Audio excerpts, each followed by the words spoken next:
called the PrEP Act. And it is a bill that Susan Collins and I have introduced. And it's about preparing the next generation of our nation's pre-K-12 classroom teachers.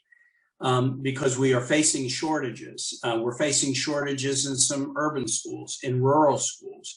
We're facing shortages in some particular specialties, special ed, career and technical ed, the agriculture teacher the example you mentioned.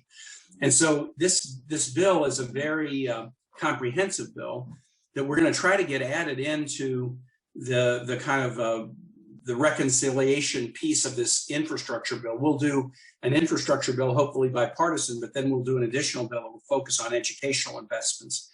And what we want to do is we want to really focus on these shortages in the specialty areas. Give you an example on the ag side.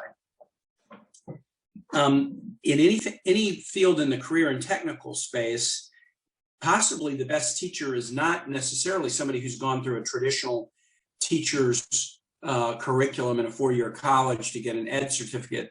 An ag teacher, you might want to find somebody whose primary working life has been as a farmer, and then do some intense training to enable that person to be a strong teacher.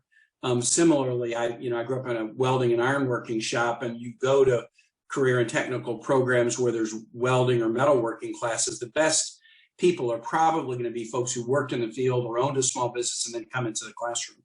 So we're trying to come up with new strategies for the ways to attract teachers into the classroom in maybe the non-traditional ways.